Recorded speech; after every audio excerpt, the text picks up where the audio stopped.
오늘 우리가 함께 볼 하나님의 말씀은 민수기입니다. 민수기 9장 1절부터 8절까지의 말씀. 민수기 9장 1절부터 8절까지의 말씀입니다. 민수기 9장 1절부터 8절까지의 말씀을 함께 교독하도록 하겠습니다. 1절부터 8절까지 교독합니다. 제가 먼저 읽습니다. 애굽 땅에서 나온 다음 해 첫째 달에 여호와께서 시내 광야에서 모세에게 말씀하여 이르시되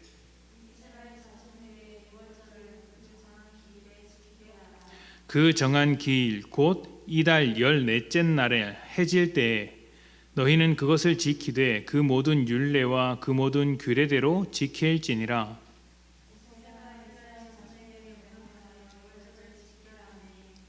그들이 첫째 달 14째 날 해 질 때에 시내 광야에서 유월절을 지켰으되 이스라엘 자손이 여호와께서 모세에게 명령하신 것을 다 따라 행하였더라.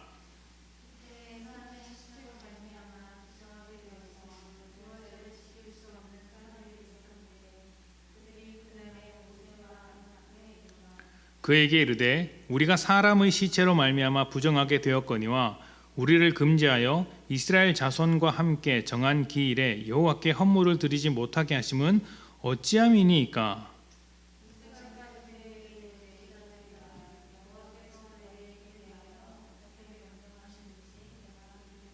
아멘. 우리가 이제 민수기를 오늘 봅니다. 민수기는 이제 영어로는 넘버스라고 해서 숫자를 세는 그 인구 조사로 이제 이름이 붙여진 것으로 많이 알려져 있는데 원래 히브리어 이름은 베미드 바르라고 합니다. 이 베미드 바르는 이제 광야에서라는 뜻입니다.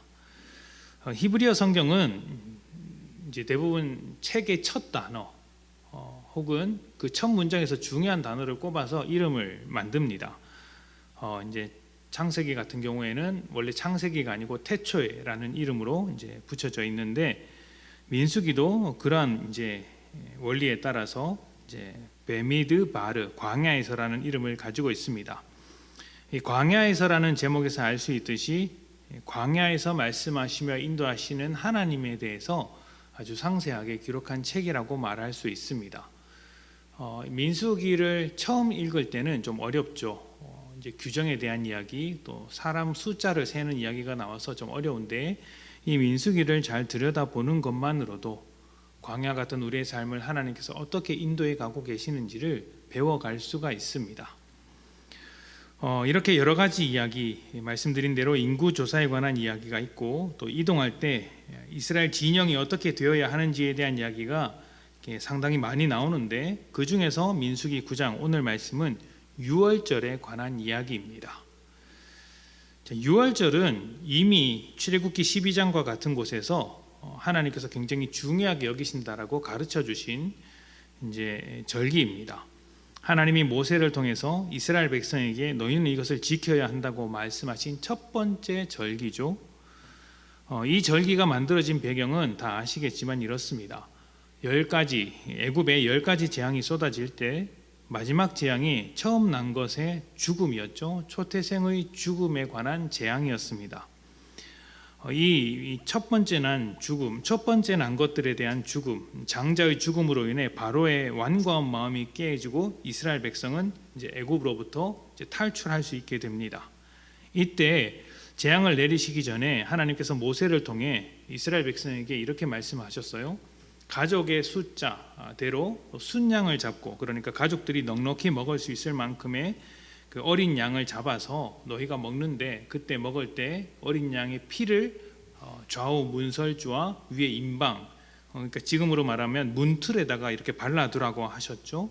하나님께서 재앙을 내리시는 날에 그 문설주와 임방에 이제 발려진 그 피를 보고 그 사람의 집은 그냥 넘어가겠다라고 말씀을 하셨습니다.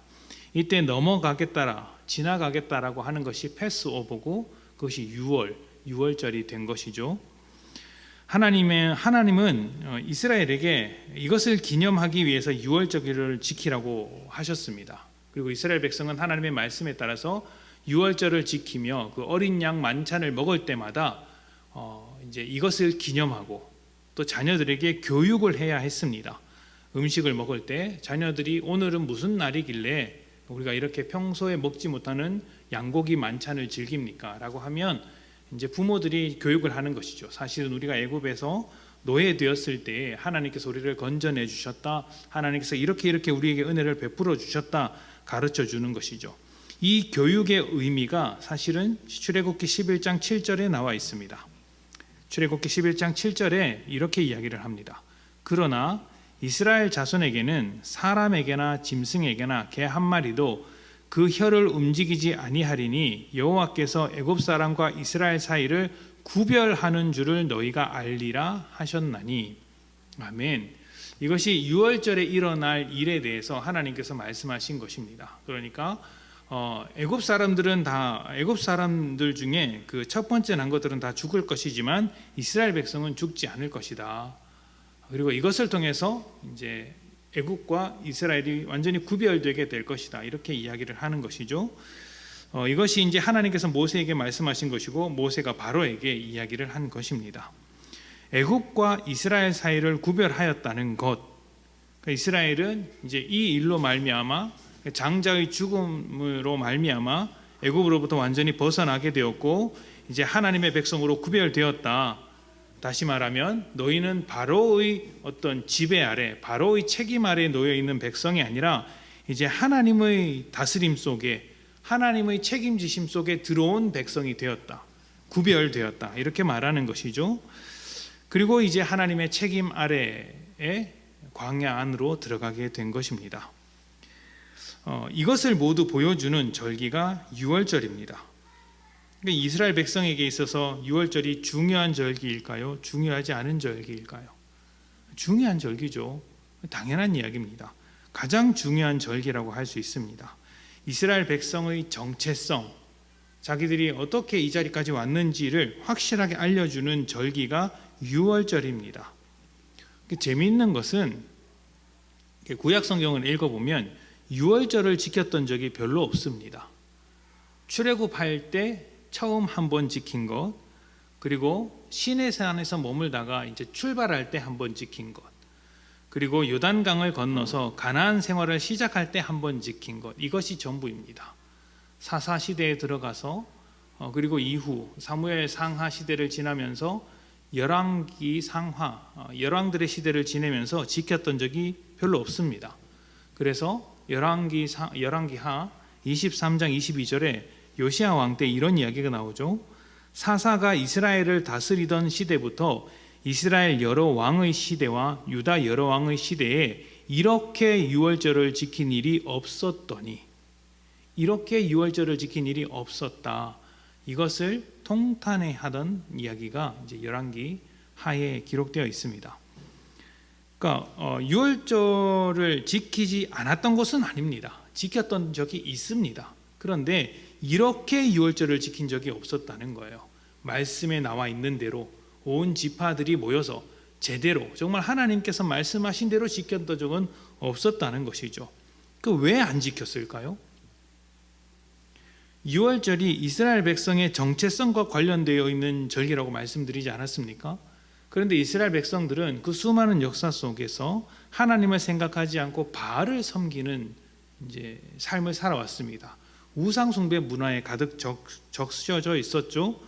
하나님의 백성이라는 자기 정체성이 없었던 거예요. 그러니까 유월절에 대해서도 그렇게 간절한 마음을 가지지 않았던 것이죠. 하나님의 백성이라는 마음이 없으니 유월절을 안 지켰던 것이고, 유월절을 안 지키니 하나님의 백성이라는 정체성이 또 생겨나지 않는 것이죠. 이런 악순환이 계속해서 반복되었던 것이 이스라엘 백성의 역사라고 할 수 있습니다. 자, 이렇게 중요한 유월절이라면 규정대로, 말씀대로 정말 그대로 있는 그대로 지키는 것이 중요하지 않겠습니까? 그래서 민수기 9장 1절부터 5절에 이렇게 이야기를 합니다. 애굽 땅에서 나온 다음 해 첫째 달에 여호와께서 시내 광야에서 모세에게 말씀하여 이르시되 이스라엘 자손에게 유월절을 그 정한 기일에 지키게 하라. 그 정한 기일 곧 이달 14째 날 해 질 때 그러니까 1월 14일을 말하는 거예요. 이스라엘의 1월은 우리나라의 4월입니다. 니산원이라고 하는데 그 4월 달 첫 14일, 그러니까 이스라엘 유대력 1월 14일에 해질 때 너희는 그것을 지키되 그 모든 율례와 그 모든 규례대로 지킬지니라. 모세가 이스라엘 자손에게 명령하여 유월절을 지키라 하매 그들이 첫째 달 14째 날 해질 때에 시내 광야에서 유월절을 지켰으되 이스라엘 자손이 여호와께서 그 모세에게 명령하신 것을 다 따라 행하였더라. 아멘. 자, 이 짧은 말씀에 첫째 달 14째 날, 이게 계속해서 반복해서 나옵니다. 그러니까 이 날을 반드시 지키라는 것이겠죠. 이 날, 이 규례, 이 말씀대로 너희는 지켜서 살아야 한다. 왜 이렇게 강조하냐면 너희 생활에 따라서 하나님의 말씀을 오락가락하지 말고 말씀에서 요구하는 대로 정한 대로 지키라는 것이죠. 그렇게 해서 니산월 1월 14일 해질 때 지켜야 하는 이제 요구하는 것입니다. 자, 여기에 예외 규정이 있을까요? 예외 규정이 있을까요? 아니면 예외 없이 다 지켜야 하는 것일까요? 예외 없이 다 지키는 것이 좋겠죠. 자, 그런데 문제가 생기기 시작하는 것입니다. 민수기 9장 6절부터 8절입니다. 그때 사람의 시체로 말미암아 부정하게 되어서 유월절을 지킬 수 없는 사람들이 있었는데 그들이 그날에 모세와 아론 앞에 이르러 그에게 이르되 우리가 사람의 시체로 말미암아 부정하게 되었거니와 우리를 금지하여 이스라엘 자손과 함께 정한 기일에 여호와께 헌물을 드리지 못하게 하심은 어찌함이니이까. 모세가 그들에게 이르되 기다리라. 여호와께서 너희에게 대하여 어떻게 명령하시는지 내가 들으리라. 아멘. 자, 하나님께서 정한 길, 하나님의 말씀, 하나님 율법은 당연히 있는 그대로 지켜야 하겠죠. 근데 문제가 생겼습니다. 시체를 만져서 부정하게 된 사람들이 생겨난 것입니다. 이 사람들이 유월절을 지킬 수 없었던 것이죠. 그것이 무엇 때문인지는 알 수는 없습니다. 왜 시체를 만졌는지, 뭐 전쟁하다가 만졌는지, 아니면 아픈 사람을 돌보다가 만졌는지, 아니면 나쁜 의도로 만지게 되었는지 정확하게 알 수는 없으나 어찌되었든 자신의 부주의함 때문에 여타 다른 이유로 인해서 하나님께서 제정하신 그 말씀과 법을 따를 수 없는 처지가 되었습니다. 그럼 어떻게 됩니까? 하나님께서 말씀을 정하셨고 그 말씀을 따를 수 없는 처지에 놓인 사람들이 있습니다. 그러면 그들은 말씀을 어찌되었든 지키지 못하게 된 것이니 그들을 외면하고 말씀에서 있는 그대로 해야 하겠습니까? 아니면 또 다른 방법, 예외를 두어야 하겠습니까? 예외를 둔다면 다른 사람들도 그 예외 속에 들어가기 위해서 그 말씀이 정한 기준들이 엉망이 되지 않을까요? 어떻게 생각하십니까? 하나님은 변함이 없으시고 말을 바꾸시는 분이 아니시니 유월절을 소중하게 생각하지 않고 부주의했던 사람들을 버려야 하는 것인가? 아니면 그들을 위해서 말씀을 변하게 해야 하는가? 새로운 법을 만들어야 하는가? 그렇다고 새로운 법을 만들면 하나님께서 이랬다 저랬다 하는 분으로 생각되지는 않을까? 이런 이제 딜레마, 고민 속에 빠져들게 되죠. 그래서 모세가 하나님께 묻는 것입니다. 하나님의 말씀이니까 당연히 하나님께 물어야겠죠. 하나님께서 무엇이라고 이야기하시는지 봅시다. 9절입니다. 여호와께서 모세에게 말씀하여 이르시되 이스라엘 자손에게 말하여 이르라. 너희나 너희 후손 중에 시체로 말미암아 부정하게 되든지 먼 여행 중에 있다 할지라도 다 여호와 앞에 마땅히 유월절을 지키되, 일단 지키라는 것이죠. 자, 근데 그 다음 말씀이 중요해요. 둘째 달 14째 날 해질 때 그것을 지켜서, 그전에는 언제라고 했습니까? 첫째 달이라고 했죠. 근데 하나님께서는 말씀을 바꾸세요. 둘째 달 14째 날 해질 때 그것을 지켜서 어린 양의 무교병과 쓴 나물을 아울러 먹을 것이요 아침까지 그것을 조금도 남겨두지 말며 그 뼈를 하나도 꺾지 말아서 유월절 모든 율례대로 지킬 것이니라. 그러나 사람이 정결하기도 하고 여행 중에 있지 아니하면서 유월절을 지키지 아니하는 자는 그 백성 중에 끊어지리니 이런 사람은 그 정한 기일에 여호와께 헌물을 드리지 아니하였은즉 그 죄를 담당할지며 만일 타국인이 너희 중에 거류하여 여호와 앞에 유월절을 지키고자 하면 유월절 율례대로 그 규례를 따라서 행할지니 거류민에게나 본토인에게나 그 율례는 동일할 것이니라. 아멘. 유월절을 지키되 어떻게 지키라고 이야기를 합니까? 둘째 달 14째 날에 지키라고 이야기를 합니다. 그러니까 기존에는 첫째 달 14째 날에 지키라고 했는데 문제가 생기니까 그 문제가 생긴 사람들은 한 달 늦게 둘째 달 14째 날에 또 다른 유월절로서 지키라고 말을 한 것이죠. 뿐만 아니라 시체를 만져서 부정하게 된 사람만이 아니라 먼 타국의 여행 중에 지키지 못한 사람도 늦은 유월절을 지킬 수 있게 해 주었습니다. 그게 무슨 말이냐면 사람의 사정을 봐준 것이죠. 하나님의 말씀은 분명한데 사람의 상황과 사정을 배려해 주신 것이라고 할 수 있습니다. 유월절을 지키라고 하신 것은 이스라엘이 하나님의 책임 아래 있다는 것을 잊지 않도록 하시는 하나님의 배려라고 할 수 있습니다. 누구를 위해서 절기를 만드셨겠습니까?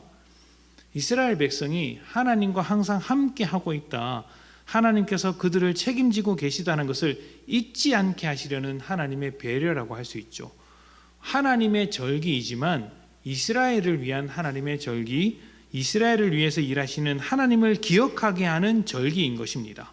애굽에서부터 지금까지 인도하신 하나님을 기억하며 오늘도 하나님과 함께 살기를 바란다라는 의미가 이 유월절 속에 담겨 있는 것이죠. 그래서 하나님의 입장에서는 절기보다 이스라엘 백성이 훨씬 더 중요한 거예요. 절기보다 이스라엘 백성이 훨씬 더 중요하고 이스라엘 백성이 절기를 통해서 하나님과 깊어지는 것을 원하셨던 것입니다. 그래서 절기를 반드시 지켜야 하지만 지키지 못할 만한 상황에 놓여 있다면 그 지키지 못하는 사람을 위해서 특별법을 만들어 주시는 것이죠. 그렇게 해서 그 사람을 배려해 주시는 거예요.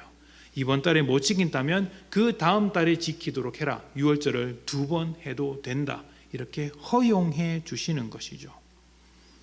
이것을 악용해서 나는 이제 첫 번째 드릴 때 무시하고 놀다가 그냥 두 번째 지켜야지, 이것은 안 됩니다. 유월절을 지키는 것은 기본적으로 소중하게 지켜야죠. 그래서 시체를 만져서 부정하게 되지도 않고 타국에 가 있지도 않으면서도 여러 가지 핑계로 유월절을 지키지 않는 사람은 너희 백성 중에서 이제 끊어버리라, 이렇게 이야기할 정도로 강하게 말씀하셨죠. 그러니까 반드시 지켜라. 그러나 정말 사람의 인생과 또 삶 속에서는 지키지 못할 수도 있으니 그것은 내가 충분히 이해하고 배려해 주겠다, 이렇게 지키라고 해 주시는 것이죠. 그러니까 무엇이 우선인가, 무엇이 본질인가를 하나님께서 말해주고 계신 것입니다. 제가 종종 이런 말씀을 드립니다. 하나님은 법이 아니라 인격이시다. 하나님은 법이 아니라 인격이시다.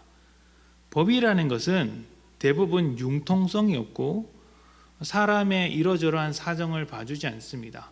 그 사람이 지금 하고 있는 그 행동 딱 하나만 보죠.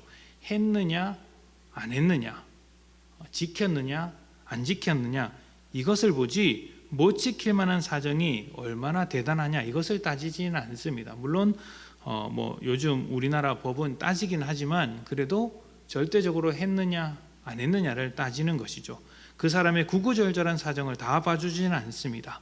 그러나 인격이신 하나님은 다르다는 거예요. 다르다는 거예요. 사람의 처음과 나중을 다 헤아리시고 속에 있는 깊은 것을 다 이해하시는 분이십니다. 또 그가 하나님을 어떻게 이해하고 있는지 그 신앙의 수준과 믿음의 깊이도 다 판단하십니다. 하나님은 변함없으시고 영원하시지만 그렇다고 앞뒤가 꽉 막힌 분은 아니라는 것이죠. 하나님께서 어떤 일을 하실 때는 그 사람의 상태, 또 그 사람과 하나님과의 관계를 다 이해하셔서 일을 하고 계시더라. 왜냐하면 하나님의 목적은 우리에게 있기 때문입니다. 우리가 무엇을 하는 것에 목적이 있는 것이 아니라 우리에게 목적이 있기 때문에 그 목적을 위해서 우리의 상황과 우리의 상태, 우리의 수준을 다 배려하는 것이죠. 하나님이 변함없으시다는 것은 하나님의 성품을 말하는 것입니다. 이런 것이죠. 사랑이신 하나님은 그 사랑에 대해서는 절대로 변함이 없으시다.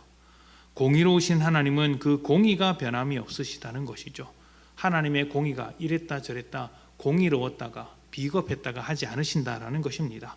또 우리를 긍휼히 바라보신다는 측면에서 변함이 없습니다. 하나님은 우리를 언제나 긍휼하게 불쌍하게 바라봐 주시는 분이십니다. 또 하나님께서 여전히 우리의 하나님이 되셔서 하나님 역할을 해주신다는 것에는 변함이 없습니다. 또 하나님께서 우리의 사랑을 요구하고 계시다는 측면에서도 변함이 없습니다. 우리에게 사랑을 주심과 동시에 우리의 사랑을 요구하고 있다는 측면에서는 변함이 없으시죠. 그래서 우리는 하나님을 사랑해도 되고 안 해도 되는 것이 아니라 항상 하나님을 사랑하는 삶을 살아가야 하는 것이죠. 이런 것은 변하지 않는 하나님의 본질적인 특성이라고 말할 수 있어요. 그러나 이 본질 밖에 있는 것들은 대부분 비본질적인 면으로서 얼마든지 변할 수 있다는 것을 기억해야 합니다. 말씀드린 대로 하나님은 우리의 상황과 사정을 이해하시고 그 상황과 사정에 따라서 다르게 일해 주시는 분이죠. 다르게 반응해 주십니다. 하나님께서 변할 수 있다라는 거예요. 부모 자식 관계에서 본질이 무엇일까요? 여러분이 다 부모시기 때문에 아마 이야기하실 수 있을 겁니다. 부모 자식 관계에서 부모의 본질은 어디 있다고 말할 수 있을까요? 저는 자녀를 사랑하는 것, 자녀가 훌륭하게 자라도록 돕는 것, 자녀를 잘 키우는 것이 부모의 본질이라고 생각합니다. 아마 여러분도 그럴 것이라고 생각합니다. 그래서 부모가 훌륭하게 자라기를 바라는 부모의 마음은 한결같습니다. 변하지 않죠. 사랑받는 자녀로 잘 키우고 싶은 마음은 변하지 않습니다. 그러나 그 사랑을 드러내는 방식은 변합니다. 그 자식을 교육하는 그 교육법은 달라집니다. 왜 그렇죠? 그 방법은 본질이 아니기 때문이죠. 비본질적인 것이기 때문입니다. 자녀를 잘 키우고자 하는 그 부모의 마음이 본질이고 이 본질을 더 잘 이루기 위해서 우리는 비본질적인 것들을 변화무쌍하게 때에 맞게 필요에 맞게 본질에 어울리게 얼마든지 바꿔서 사용할 수 있는 것이죠. 한번 생각을 해보십시오. 1살 때 아이를 대하는 것과 5살 먹은 아이를 대하는 것이 다르지 않습니까? 또 10살 먹은 아이를 대하는 것과 17살짜리 아이를 다루는 것은 다릅니다. 20살 성인이 된 자녀를 다루는 것은 또 다르죠. 1살 때야 기저귀도 갈아주고 먹을 것도 먹여주고 다 해주지만 성인이 되어서까지 그렇게 할 수는 없습니다. 성인이 되어서도 1살 때 사용하던 교육법을 사용하면 오히려 그것은 이제 자식을 망치는 길이죠. 그때는 스스로 인생을 책임질 수 있도록 때로는 무관심한 듯이 바라봐 주는 것도 필요합니다. 스스로의 일을 스스로 하게끔 자리를 비켜주는 것이죠. 그렇다고 해서 부모의 본질을 포기하는 것은 아니죠. 자녀가 훌륭한 사람으로 자라갈 수 있도록 사랑하기 때문에 그 시간을 기다려주는 방법을 취할 뿐입니다. 그러니까 부모로서 우리는 부모가 가지고 있는 그 본질적인 측면을 잘 지켜내기 위해서 비본질적인 것을 융통성 있게 상황에 맞게 사용을 하고 있는 것이죠. 만약 이것을 바꿔버리면, 그러니까 앞뒤를 바꿔버리면 어떻게 될까요? 교육 방법을 고집하느라 아이에게 맞지도 않는 것을 계속해서 강요하고 있다면 어떻게 될까요? 궁극적으로는 아이를 망치게 되겠죠. 부모가 가지고 있어야 할 그 본질적인 태도 자체가 무너지게 되는 것입니다. 하나님의 입장에서도 똑같은 것입니다. 유월절은 비본질적인 것입니다. 본질이 아니에요. 만약 그것이 본질이었다면 지금도 우리는 유월절을 지키고 있어야 합니다. 그렇지 않습니까? 그러나 유월절을 지키지 않는 것은 예수님의 십자가로 그 유월절을 대신했기 때문입니다. 우리를 구원하고자 하는 그 하나님의 사랑이 본질이기 때문에 유월절을 대신하여 십자가가 세워진 것이죠. 유월절을 통해 가르치고자 하는 것이 본질인 겁니다. 유월절이 본질이 아니라 유월절을 통해서 우리에게 던지는 메시지가 본질인 것이죠. 하나님과 사람의 관계, 하나님이 얼마나 복된 존재인지를 우리가 깨닫고 하나님과 동행하며 살아가는 것, 사람이 하나님 안에서 평안과 복을 누리면서 살게 하는 것이 본질이기 때문에 유월절을 얼마든지 양보해서 이날이 아니라 전날에 지켜도 된다라고 말씀하시는 것이에요. 무엇이 본질이라고요? 하나님과 우리의 관계가 본질이기 때문에 이 관계를 만들어내는 유월절을 얼마든지 다르게 적용시킬 수도 있다. 본질을 위해서. 고린도전서 9장 19절부터 23절에 이런 말씀이 있습니다. 바울이 이렇게 사역했다 이야기를 하는데요. 제가 봉독합니다. 고린도전서 9장 19절부터 23절입니다. 바울이 참 멋진 사람이라는 것을 알 수 있습니다. 봉독합니다.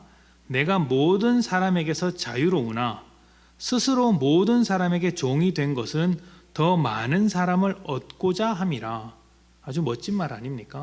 나는 자유로운 사람이지만 그 사람을 얻기 위하여, 그러니까 구원받게 하기 위하여 나는 얼마든지 그 사람에게 종이 될 수도 있다. 무슨 말이냐면 내가 이 세상에서 얼마든지 권리나 어떤 이제 나의 유익을 위해서 살아갈 수 있으나 복음을 전하기 위해서 이 모든 것을 내려놓겠다. 내가 생각하기에 이 세상에서의 삶은 본질적인 것이 아니다. 하나님의 뜻을 따라 살아가는 것이 내 인생에 있어서 가장 본질적인 문제이다. 그래서 이 본질적인 것을 위해서 다른 것들을 다 내려놓을 수 있다라고 이야기를 하는 거예요. 내 자유마저도 내가 종처럼 살아갈 수 있다. 이렇게 말을 하는 것이죠. 그리고 20절부터 이렇게 이야기를 합니다. 유대인들에게 내가 유대인과 같이 된 것은 유대인들을 얻고자 함이요 율법 아래 있는 자들에게는 내가 율법 아래 있지 아니하나 율법 아래 있는 자같이 된 것은 율법 아래 있는 자들을 얻고자 함이요 율법 없는 자에게는 내가 하나님께는 율법 없는 자가 아니요 도리어 그리스도의 율법 아래 있는 자이나 율법 없는 자와 같이 된 것은 율법 없는 자들을 얻고자 함이라. 무슨 말입니까? 유대인을 구원하기 위해서는 유대인과 같이 살았고 이방인을 구원하기 위해서는 이방인과 같이 살았다. 이렇게 말하고 있는 것 아닙니까? 계속해서 봅니다. 22절에는 약한 자들에게 내가 약한 자와 같이 된 것은 약한 자들을 얻고자 함이요 내가 여러 사람에게 여러 모습이 된 것은 아무쪼록 몇 사람이라도 구원하고자 함이니 내가 복음을 위하여 모든 것을 행함은 복음에 참여하고자 함이라. 아멘. 유대인에게 복음을 전할 때는 유대인처럼 되고 헬라인에게 복음을 전하고자 할 때는 헬라인처럼 되고 약한 자들에게 복음을 전할 때는 약한 사람처럼 되는 것, 복음을 위하여 모든 것을 행할 수 있는 삶이 바울의 삶이었던 거예요. 왜일까요? 바울에게 있어서 가장 본질적인 것이 복음이었기 때문입니다. 그래서 복음 외에 다른 모든 것은 허탈한 것, 소용없는 것으로 여기거나 바꿀 수 있는 것, 포기할 수 있는 것으로 받아들였던 것이죠. 본질적인 것과 비본질적인 것을 철저하게 구분해서 본질적인 것을 위해서 비본질적인 것을 사용하고 있는 것이죠. 변화시킬 수도 있고 포기할 수도 있는 것이죠. 의외로 우리는 이 문제를 굉장히 혼란스러워합니다. 본질과 비본질을 오해하거나 비본질적인 것에 충실한 것을 가지고 마치 본질적인 것을 잘하고 있다고 생각하는 것이죠. 예를 들면 우리가 예배를 드리는 것이라고 할 수 있겠죠. 예배의 본질이 무엇일까요? 예배의 본질. 예배의 본질이라고 한다면 하나님과의 관계일 수도 있고 또 하나님께 드리는 것이라고 말할 수도 있겠죠. 예배는 나를 드려서 하나님을 높이는 것이다 라고 할 수 있습니다. 하나님의 일하심을 기뻐하며 하나님을 찬양하는 것, 하나님을 높여드리는 것, 이것이 예배의 본질이겠죠. 그리고 그렇게 우리가 충만한 예배를 드렸을 때 우리에게 채워지는 어떤 은혜들이 있습니다. 그 은혜를 받아서 더욱더 기쁨을 누리게 되는 것도 예배의 본질 중에 하나가 되겠죠. 이것은 예배에 있어서 변할 수 없는 것이니까요.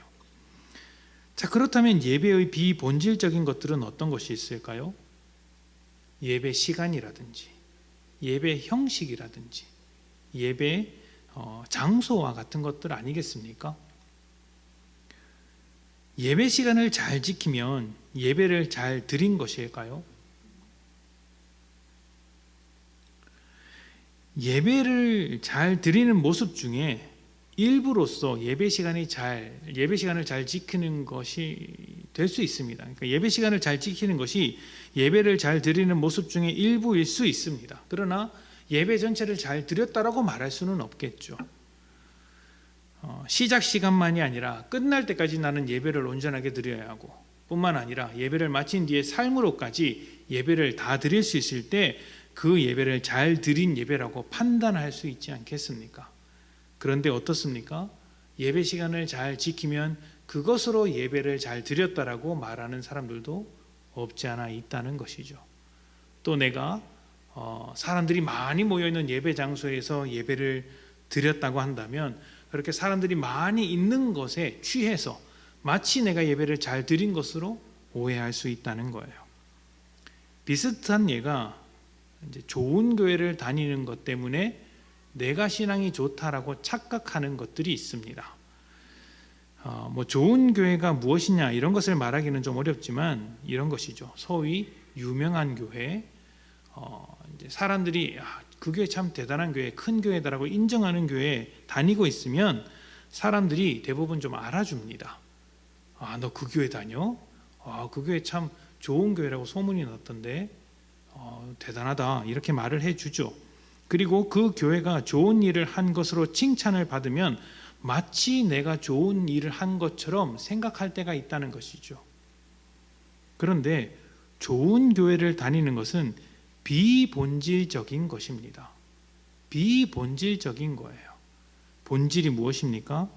좋은 교회를 다니는 게 본질이 아니라 좋은 교회가 되는 것이 본질이에요. 교회라는 것은 결국 사람 아닙니까? 복음 아래 하나님의 사람다운 사람으로 세워지는 것, 그렇게 해서 하나님 앞에 좋은 교회가 되는 것이 본질이지 좋은 교회 다니는 것은 본질적인 면이 아닙니다. 좋은 교회가 되기 위해서 조금 더 건강한 교회, 좋은 교회에 나갈 수는 있겠죠. 이 차이를 잘 이해해야 합니다. 사람과의 관계도 마찬가지입니다. 모든 관계에 있어서 또 성도와 성도 간의 관계에 있어서 본질이 무엇입니까? 내가 유익한 것, 내 기분이 좋아지는 것, 내가 위로받는 것 아니에요. 성도와 성도와의 관계의 본질도 하나님의 성품이 드러나는 것이어야 합니다. 성경이 그렇게 말하고 있잖아요. 성령이 하나 되게 하신 것을 너희가 지켜라. 하나님의 성품이 성도와 성도와의 관계 속에서 드러나야 하는 것입니다. 그래서 때때로 내가 위로받지 못해도 하나님의 인내하심으로 그 관계를 유지시켜야 할 필요가 있는 것이죠. 왜죠? 우리에게 본질은 하나님과의 관계이기 때문입니다. 나머지 것들은 다 비본질입니다. 이것을 얼마든지 융통성 있게 바꿀 수 있는 이유는 본질적인 것을 지키기 위함이죠. 그러니까 본질과 비본질 중에 무엇을 더 지켜야 하는지 잊지 말아야 합니다. 본질을 지키고 본질적이지 않은 것들은 얼마든지 포기할 수 있는 삶을 살아내야 하는 것이죠. 물론 그렇다고 비본질적인 것을 완전히 무시하자는 것은 아닙니다. 무엇을 위해서 비본질적인 것들을 사용해야 하는지를 잊지 말아야 한다는 것이죠. 하나님과의 관계가 중요하다는 것을 알기 때문에 나머지 비본질적인 것을 조금 융통성 있게 굴릴 수 있다라는 것입니다.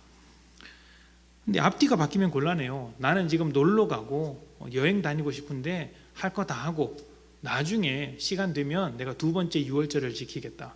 이러면 안 된다라는 거예요. 이러면 안 된다. 이건 아니다.